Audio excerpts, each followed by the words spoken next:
Mamoste hind ke desan, dibêje hûr hûr û hesan. Ji bo fem bike xwendekar, êvaran dixebite wek xebatkar. Amade dibe bi bername û plan, ji bo ku başîm bikem mijaran. Mamoste dibêje dersê bikele can, Daku zarok guh bedin ji dil û can. Ilm ji zîv û zêra bi qîmettir e, destê zana da hêj zêdetir e. Mirov bi xwandinê tê naskirin, ji nezanbûnê tê azadkirin.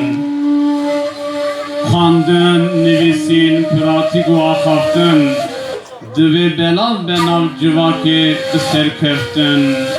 Karmend, endezyar, parêzer û hemû kes, bin destê mamoste hîn dibin bi teqez. Civak xwandinê bo xwe bike hürmet, zêde dibe bo gel şeref û rûmet. Mirov bi xwandinê pêşta diçe, xirabî, nezanî, radibe û rêçe. Mamoste wek pirtûkên bêdengin, dixwînin, hîn dibin û pir birengin. Kitêb, xwandin, çîrok, destan, qîmet bidîta nav hemû gelan. Wê demê minê ala wan rakiriba, li ser dinyayê dar da bikiriba. Divê mamoste pir bixwîne û here pêşte, ji bo ku gel û millet nemîne paşte.